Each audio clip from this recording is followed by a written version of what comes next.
안녕하세요. 결혼을 준비하고 있던 20대 후반의 여성입니다. 왜 과거형이냐 하면 며칠 전에 파혼했거든요. 아직 부모님밖에 모르세요. 친구들이나 직장 동료들한테는 아직 털어놓지 못했습니다. 곧 알아차리겠지요. 뒤에서들 무슨 소리를 해댈지 걱정이네요. 이미 남자친구에게 정도 다 떨어졌고 미련도 없습니다. 그래도 위로받고 싶은 이유는 의미 없이 제 청춘을 낭비해버린 것 같아 너무 속상해서 그런가 봅니다. 저는 어려서부터 낯도 많이 가렸고 시끄러운 곳을 별로 좋아하지 않았어요. 그건 성인이 돼도 변하지 않는 성격이더군요. 그렇다 보니 퇴근 후에 직장 동료나 친구를 만나 맥주 한잔 하러 가는 것조차 즐겁지가 않았습니다. 그런 저를 잘 아는 친구가 독서 모임을 추천해 주더라고요. 뜻이 맞는 사람들끼리 모여서 같이 책도 읽고 와인도 한잔하는 그런 모임이었어요. 대체적으로 사람들 성격이 조용하고 느긋해서 부담 없이 참석할 수 있었습니다. 와인도 원하면 한 잔 정도 가볍게 마시는 분위기지 회식 자리처럼 시끌벅적 부어라 마셔라가 아니라 좋았네요. 그곳에서 남자친구를 만났습니다. 독서 모임이라지만 토론 같은 걸 하지는 않았기 때문에 정해진 몇 권 내에서 자기가 원하는 책을 골라 읽을 수 있었지요. 그런데 신기하게도 남자친구와 저희 독서 취향이 계속해서 겹치더라고요. 처음엔 우연이라고 생각했지만 나중에는 이런 걸 운명이라고 하나 싶을 정도로 그 빈도수가 잦았습니다. 그게 화두가 되면서 서로 말문을 트게 되었고 급속도로 가까워지면서 연인 사이가 되었네요. 남자친구는 당시 32이었고 빨리 가정을 꾸리고 싶어 했어요. 반면에 저는 아직 하고 싶은 게 많았기에 결혼까지는 생각하지 않고 있었습니다. 하지만 남자친구가 자기만 믿고 따라오라고 그러면 절대 후회하지 않을 거라며 확신을 주더라고요. 남자다운 그의 모습과 포부에 반해서 결국 남자친구와 결혼을 약속했습니다. 이후로는 급속도로 진행이 되어 금세 양가 어른들에게도 인사를 드렸고 상견례도 마쳤지요.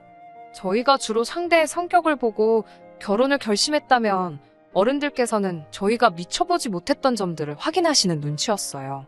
양쪽 집안 다 노후 준비는 되어 있는지, 저희가 결혼할 때 얼마나 도와주실 수 있는지, 그런 현실적인 것들이요. 다행히 서로 뜻이 맞으셨는지 큰 문제 없이 결혼 허락을 받을 수 있었습니다. 그때만 해도 저도 남자친구도 그리고 양쪽 어른들도 이런 문제로 파혼하게 될 거라고는 결코 생각지 못하셨을 거예요. 파혼하게 된 이유를 말씀드리려면 일단 양가 어른들에 관해 간략하게 설명을 드려야겠네요. 남자친구의 아버님은 5남매 중 맞으셨고 어머님은 7남매 중 둘째셨습니다. 아버님을 제외한 다른 형제분들께서는 비교적 남자친구의 고향을 기준으로 서로 가까운 거리에 살고 계셨습니다. 반면에 어머님의 형제자매분들은 말 그대로 뿔뿔이 흩어져 계셨습니다. 외국에서 살고 계신 분도 계셨고요. 세월이 세월인 만큼 서로 다른 이유들로 흩어지셨겠지요. 제가 알 필요도 생각할 필요도 없는 부분이었습니다. 남자친구의 친척 어르신들이 어디 사는지가 파혼의 직접적인 원인이 된 것은 아닙니다. 진짜 원인은 남자친구의 부모님께선 제가 이 모든 분들을 일일이 찾아뵙고 인사를 드리며 소위 눈도장을 찍기를 바라셨어요. 만약에 제가 시간과 공간의 구애를 받지 않는 자유로운 상황에 있었다면 어려운 일은 아니었을 거예요. 불편했겠지만 최대한 남자친구의 부모님이 원하시는 대로 찾아뵙고 인사도 드리고 식사까지 대접해드렸을지도 모르겠네요. 하지만 남자친구와 마찬가지로 저도 직장을 다니고 있었습니다. 돈도 많이 주고 복지도 잘 되어 있는 대기업입니다. 그런 게 다 공짜겠어요? 엄청나게 바쁜 곳입니다. 마케팅 부서다 보니 일주일에 2-3번은 당연히 야근이 있고요. 예비 시댁 어른들께 인사하러 가야 되니까 야근은 못한다고 하면 회사에서 아마 바로 관두라는 소리 나오지 않을까요? 미취학 아동이 있는 선배들도 아무 소리 못하고 하는걸요. 게다가 남자친구는 남자친구대로 바빴기에 가정가구 등은 거의 제가 혼자 보러 다녀야 하는 상황이었습니다. 친정어머니가 도와주시긴 하셨지만 그렇다고 친정어머니 혼자 가구점에 가시게 한 뒤 영상통화 좀 걸어줘, 나 구경 좀 하게, 그럴 수도 없는 노릇이잖아요. 결국은 어쨌든 제가 움직여야 하는 상황이 대부분이었어요.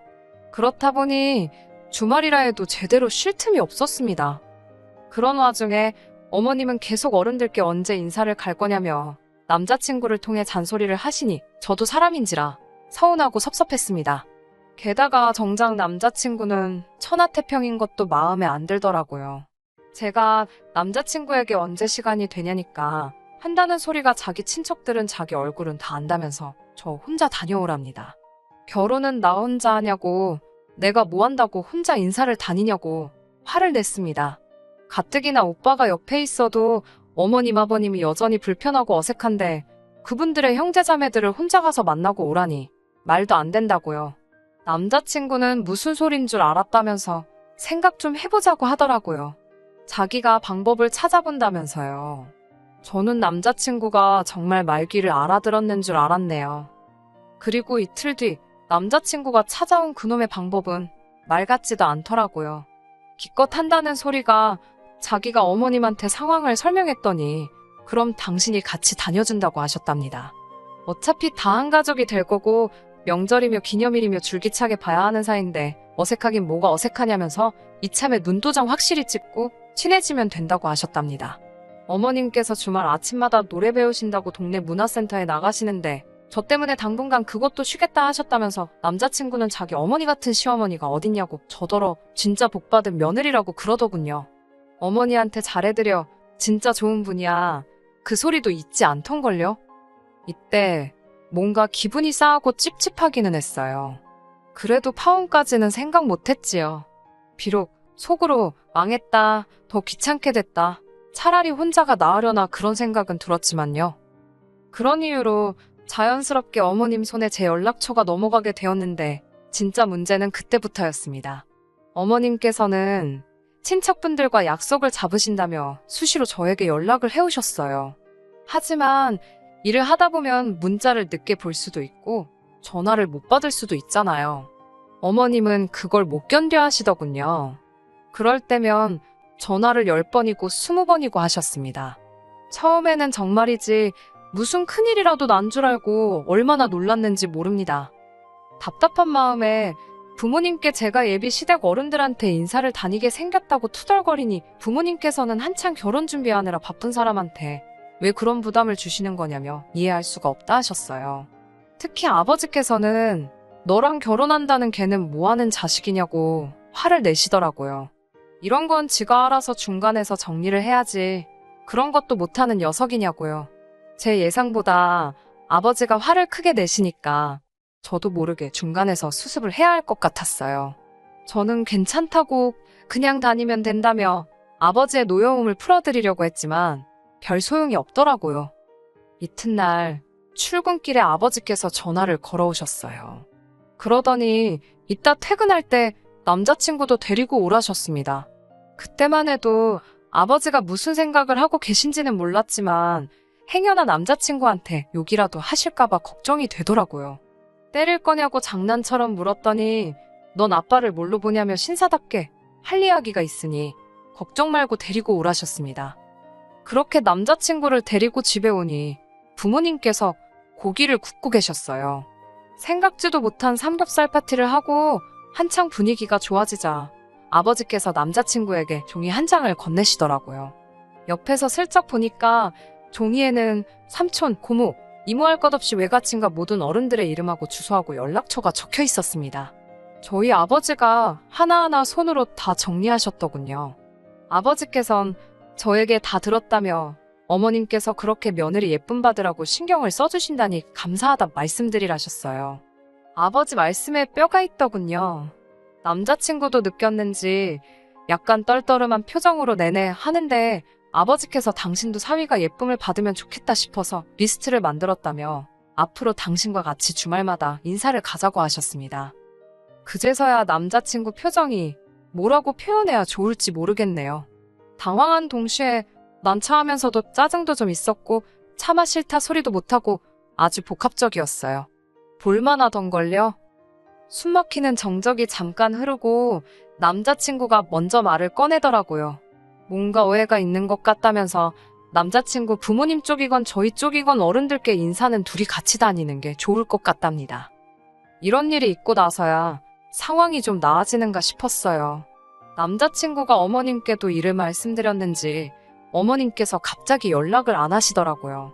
아버지에게도 감사했고 대처를 잘해준 남자친구에게도 고마웠어요. 하지만 여전히 양쪽 집안 어른들에게 인사를 드리는 일이 마음처럼 쉽지는 않더라고요. 그분들도 다들 일정이나 사정이 있으셨고 저희도 나름의 스케줄이 있었기에 그걸 또 조율하는 게 쉬운 일이 아니었어요. 남자친구와 상의 끝에 하루에 최대 2분만 뵙는 걸로 정했습니다. 남자친구 쪽 어른 2분이나 저희 쪽 2분이 아니라 양쪽에서 1분씩 해서 총 2분을 뵙자고 구체적으로 조건을 만들었지요. 저희 딴에는 깔끔하게 정리했다고 생각했습니다. 하지만 이게 또 어머님 마음을 상하게 하는 일이 될 줄은 상상도 못했네요. 첫 주에는 어머님 여동생분, 그러니까 남편의 이모님과 저희 외삼촌을 뵙게 되었어요. 이모님과 점심을 먹고 외삼촌과 저녁을 먹기로 했었지요. 이모님이 마침 서울 쪽에 나올 일이 있다고 하셔서 그럼 어머님까지 모시고 같이 점심을 먹어도 되겠냐며 남자친구가 묻더라고요. 이모님도 어머님이 안 계시면 어색하실 수도 있으니까 그러자고 했습니다. 그렇게 다 같이 식당에 갔어요. 분위기는 나쁘지 않았습니다. 이모님이나 어머님이나 성격이 비슷하셔서 오히려 대하는 게 어렵지는 않더라고요. 이모님께서는 자기 조카 같은 남자랑 결혼하는 저는 정말 행운아랍니다. 저는 속으로 남자친구 식구들은 서로를 참 잘 띄워주는구나 생각했습니다. 한편 남자친구가 그 자리에서 조금만 겸손했다면 참 좋았을 거예요. 여자친구가 더 좋은 사람이라던가 서로 행운아라던가 왜 듣기 좋은 말들 있잖아요.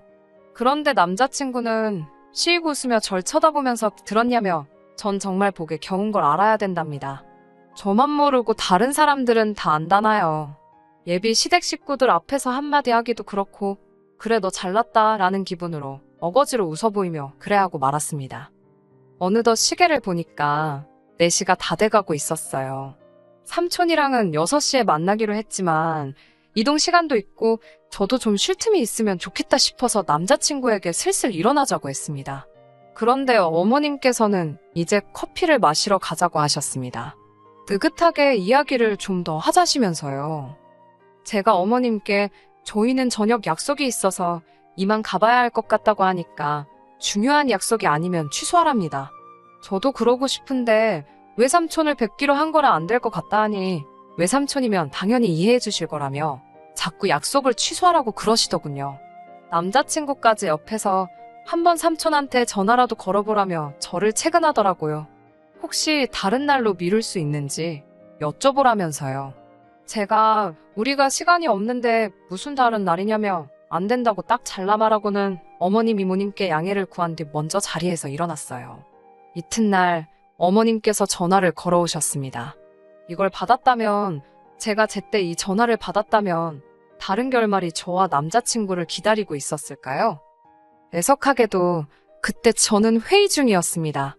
회의 시간을 제가 정하는 것도 아니고 저희 회사는 보안상 회의 때는 회사에서 지급한 기기 말고는 가지고 들어갈 수가 없거든요.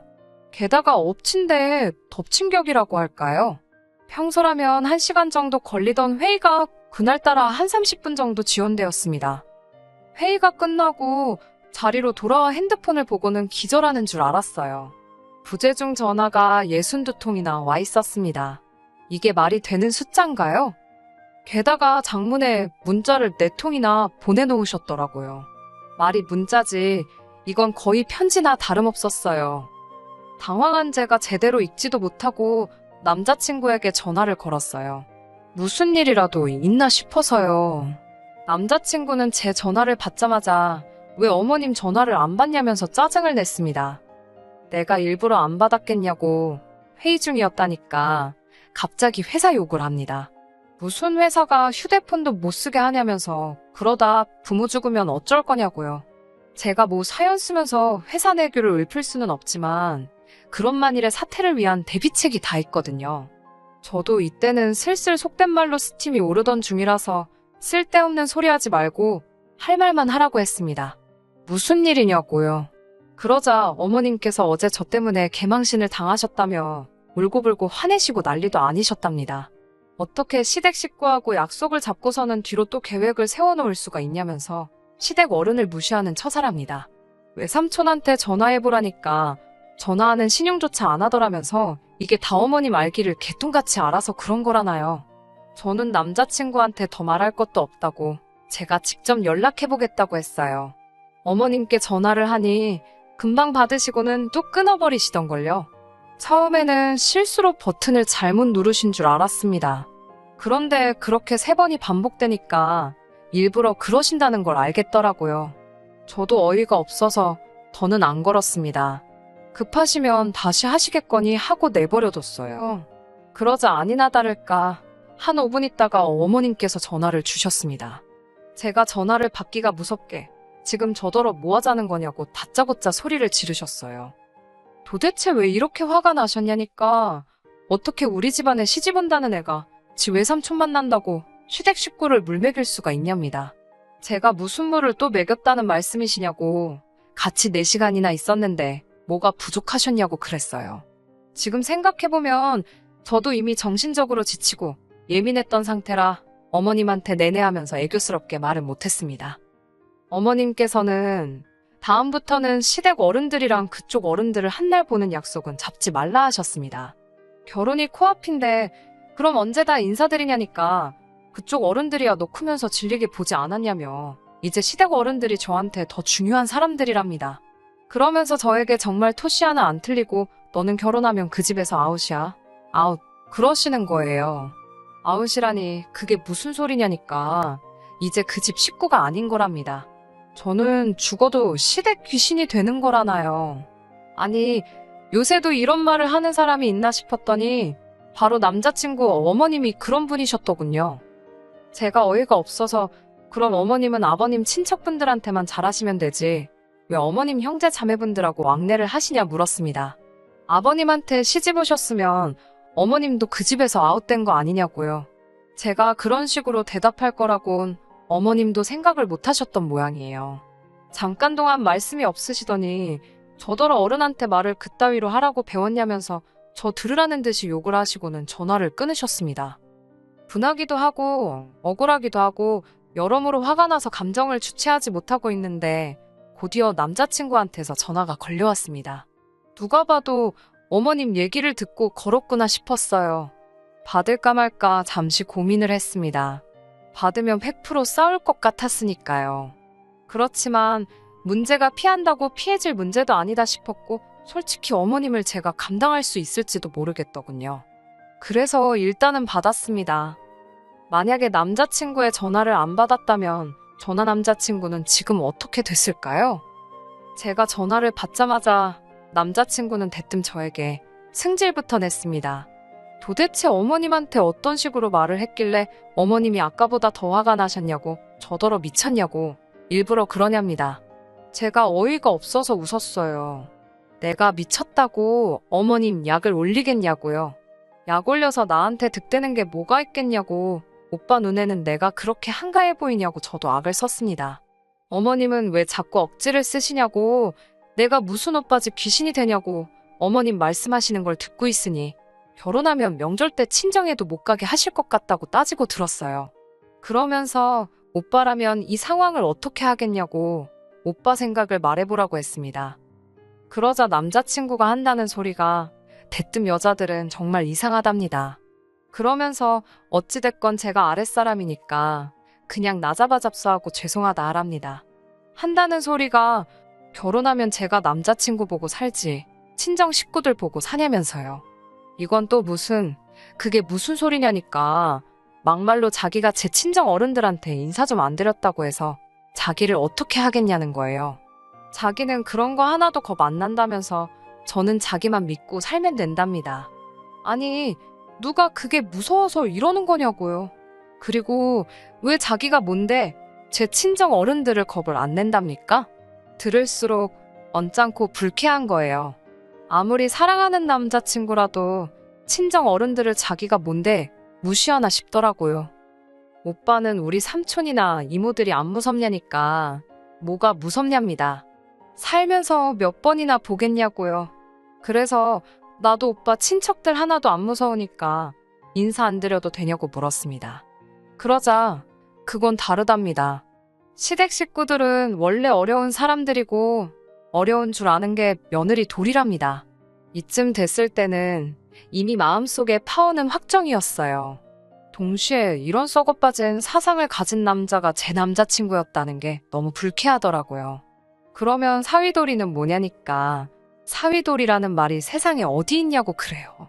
사위대접은 들어봤다면서요.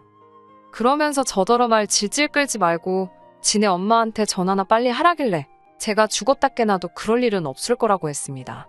내가 뭐가 아쉬워서 어머님을 달래가면서 결혼을 하냐고 난 그렇게까지 오빠랑 결혼할 생각은 없다고 했어요. 그러자 갑자기 남자친구가 아무 말도 안 하더라고요. 몇 분쯤 지났을까 진심이냐입니다. 진심이라고 난 아쉬울 거 하나 없다고 했어요. 오빠보다 어리지 돈도 벌지 손해볼 거 하나 없다니까 남자친구 목소리에서 약간의 짜증과 다급함이 느껴지던걸요. 왜 일을 복잡하게 만드는 걸 넘어서 크게 만드냐며 그냥 사과만 해달랍니다. 그러면 자기가 수습을 한다고요. 그래서 아니 수습할 거 없다고 어머님 혼자 화를 내시던 쓰러지시던 뭐 알아서 하시겠지라며 내 눈앞에서 그러시는 것도 아니고 난 아무 생각이 없다고 했습니다. 그리고 이제 전화하지 말라고 했어요. 시간 아까워 죽겠다고요. 너네 엄마 성질 더러운 거 잘 알겠는데 나도 성질 더러우니까 그만 건들라고 했습니다. 그리고 너네 엄마가 성질 안 죽이면 넌 평생 장가 못 갈 거라고 어떤 얼빠진 여자가 그런 시어머니를 모시겠냐고도 해줬고요. 잘한 것 같은데요.